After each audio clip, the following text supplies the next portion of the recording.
Salut les petits loups, aujourd'hui je vous emmène dans l'impression 3D. Allez go. Et ça les petits loups, comme je vous l'ai montré, voilà ce qu'on peut faire en 3D.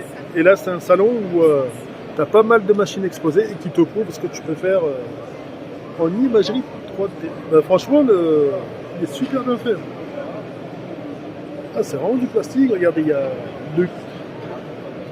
le cerveau avec l'intérieur, enfin la tête avec l'intérieur du cerveau, les mâchoires inférieures et supérieures, magnifique, plus tout ça. Il y a la bouche, là forcément c'est le cœur, magnifique. Et regardez ce qu'on peut faire aussi, des petites montagnes russes. Franchement, c'est balèze. Et en fait, les petits loups, c'est dans ce petit type de machine. Tu rentres ton truc en informatique, regardez comme là. Une fois que tu as rentré toutes tes données, ça te donne tes machines à bière ou tout ce que tu veux. Ou comme on vient de le voir, des crânes corps. Enfin, tu peux faire pas mal de choses là-dessus en fait. C'est ça qui est. Regardez ça aussi. Magnifique. Vu que c'est du plastique, ouais, c'est quasi du caoutchouc. Là. Donc même pour l'automobile, pour tout ce qui est durite et ainsi de suite, nouvelle technologie, c'est magnifique les petits loups. Impression 3D. Et là, regardez toutes les machines pour les impressions 3D. Magnifique. Donc avec tout ça, tu n'imagines pas ce que tu peux faire. Excellent. Là, t'as les codes et tout ce que... Magnifique. En Italie. Eh ben regardez. En pleine action. Ils ont rentré une donnée ou une forme géométrique et la machine la reproduit. Après le prix de celle-là, TTC elle est à 1009. Et honnêtement, ça vaut le coup si elle fait le job, c'est magnifique. Ça. Et regardez ce qu'on peut faire avec. Des petites poubelles comme ici. Petit type de prototype. Regardez un petit peu avec les machines. C'est mieux. Et là aussi, magnifique. Tu rends toutes tes données. Et ça peut créer tes petits ventilos, tout ce que tu veux. Et là, regardez ce qu'ils ont fait avec celle-là, elle est magnifique. Ce qu'on a vu en petit, celle-là, c'est ce qu'on voit en grand. Donc, t'imagines dans l'aérodynamisme, plus besoin de polystyrène ou ainsi de suite. Tu rentres les données sur ton ordi. Et la machine, elle fait tout automatiquement. Donc après ça, c'est un je sais pas combien, mais une fois que tu multiplies par la taille réelle, c'est magnifique. Magnifique.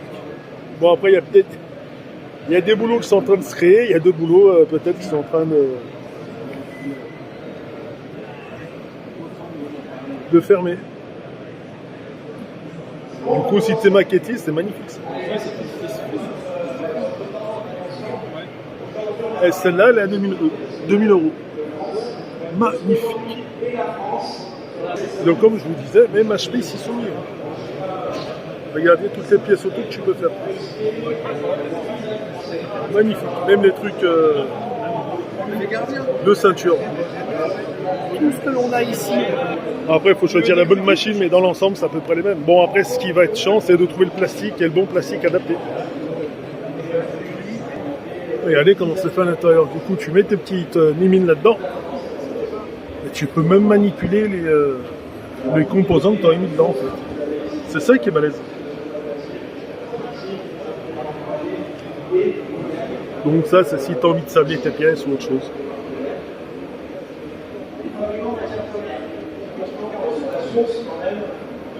Et voilà ce que tu peux faire dedans. Magnifique. Donc toi, c'est l'entreprise Decip, c'est ça? Exact, ouais. Et le principe, c'est quoi? C'est de faire du 3D, modélisé? Alors nous, en l'occurrence, on est revendeur de machines d'impression 3D. Donc machine type poudre, machine type SLA, Ouais. SLS métal, Ouais. et un peu plus gros volume avec les MJF 5006. Et essentiellement revendeur, on peut éventuellement aider dans la conception des pièces en vue de vendre nos machines, faire des calculs de coûts sur les machines et sur les pièces. Ouais. Mais notre travail, on a également une partie qui est service après-vente et installation machine. Mais globalement, c'est notre business, c'est notre métier. Donc je viens chez Decip, je commence cette machine, Mhm. vous envoyez des techniciens qui eux l'installent et... Par exemple, ou alors on peut faire ça de loin, en visio, on peut éventuellement recevoir vos pièces, vous imprimer des pièces éventuellement pour les tester après, Ok. et ensuite on décide de ce qu'on fait avec notre technologie, avec notre machine. On amène nos machines, on les installe, on fait un peu de service après-vente derrière. Ok, et dans ce type de machine, qu'est-ce qu'on va faire alors? À part aspirer bien sûr. Alors ça c'est une trieuse à poudre finalement. Dans cette machine-là, on récupère les pièces qui sortent de cette machine-là avec la poudre qui a été non utilisée. Ouais. On vient en fait trier la poudre en dessous du tamis qui est ici. Ouais. On récupère 70%, on récupère de la poudre usagée, on en rajoute ici de la poudre neuve. Ouais. On fait un mix des deux, un ratio d'environ 30% de poudre neuve et 70% de poudre usagée, Ouais. qu'on récupère ici, dans la cartouche qui est ici. Et après ça, avec cette poudre-là, on peut la réinjecter dans le système afin de pouvoir faire à nouveau des pièces. Ok. Et tu peux faire quoi comme type de pièces? Des pièces pour véhicules, tout ce qui est plastique? Alors c'est polymère, essentiellement PA11, PA12, du TPU, des P11, des PA12 chargés en billes de verre, en fibre de carbone. Ouais. Ça fait avec des coloris différents. Vous pouvez avoir du blanc aussi sur cette machine parce que c'est le nouveau modèle de chez Formlabs avec un laser un petit peu plus puissant. Ok. On a une petite dizaine de matériaux différents, essentiellement que du polymère. Ok. Voilà. Très facile à prendre en main. On n'a qu'à jeter les pièces dans le volume de nesting et honnêtement c'est très très facile à utiliser. L'opérateur est protégé, à aucun moment on est en contact réellement avec la poudre parce que là finalement vous avez un ventilateur qui vient récupérer, une extraction qui vient récupérer la poudre. Donc on est évidemment on prend des précautions au niveau de masques, gants, comme toutes les machines d'impression 3D, mais globalement ça s'utilise assez rapidement, facilement et c'est sécure. Ok. Et voilà les petits loups. Ce qu'on peut faire et merci à lui de nous avoir expliqué comment marchaient ces machines. Et voici la capacité de ces machines. J'imagine bientôt tu auras des volants comme ça. Il n'y aura même plus besoin d'aller en Chine. Nouvelle forme de technologie. Franchement, il est sympa. Et celle-là, elle n'est pas là. Corée technologie. On peut même faire des masques, casques de baseball, chaussures. Magnifique. Ah, il n'est peut-être pas inconcevable que les futures baraques soient en plastique, hein, tant que c'est solide. Tant que c'est solide. Après, le principe, c'est que c'est de la 3D. Il y a déjà des maisons qui sont fabriquées en 3D, les petits loups. Ça, c'est cool aussi. Et comme il nous expliquait tout à l'heure, quand tu as fini ta pièce, tu veux l'ébagurer, tu la mets dedans et ça le nettoie.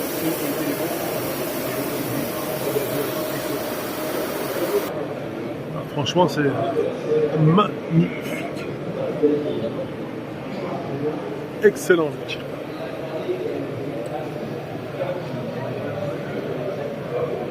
Et après, tu as le plastique, mais tu as aussi l'acier ou l'aluminium. Tout en 3D.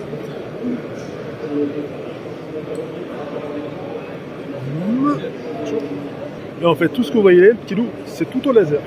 Et le matériau, c'est du métal en fait. Exactement.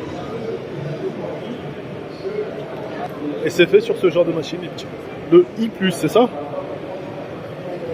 Pardon? C'est le I+, c'est ça? I plus 3D, oui, exactement. Et avec ça, on peut faire quoi comme type de matériau? On peut imprimer de l'aluminium, du titane, des alliages à base de nickel, du cobalt chrome, des aciers, des alliages de cuivre, voilà, toute une panoplie du tungstène aussi, des matériaux un peu plus denses. Ok, et le principe c'est de pouvoir réaliser n'importe quelle pièce en fonction du besoin de... On va pouvoir pas faire n'importe quelle pièce, c'est pas une technologie qui se substitue à toutes les technologies, c'est un outil parmi tant d'autres. On va pouvoir faire des pièces complexes qui vont intégrer des canaux à l'intérieur ou des structures gyroïdes qui vont être optimisées topologiquement. On va mettre la matière uniquement là où elle est nécessaire. Ah ok, d'accord. Pièce Ça, c'est de l'aéronautique, non? Non, c'est une turbine pour un... on va retrouver des pièces un peu similaires en aéronautique, mais ça c'est pour une turbine à gaz. C'est une pièce en Inconel 718. Ah ok, d'accord. Et ça, c'est ce qu'on peut faire avec la machine avec celle qui a eu laser, la PM 600. Ok, d'accord. Bah là, mes petits loups, magnifiques. Ah, ce truc, il est magnifique, les petits loups. Regardez ce qu'on peut faire avec. Ça, c'est l'impression laser. L'imprimante 3D plutôt. Mais magnifique.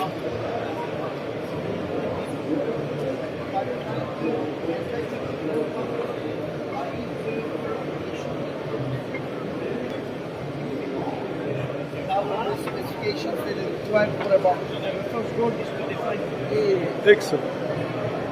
Et là, les petits loups, c'est encore de la 3D. Magnifique. Des mini-étagères comme ça peut cartonner. Si tu as ta petite machine, tu lances ton idée, tu te fais tes petites étagères pour tes petits bureaux. Magnifique. Et là, comment ça marche?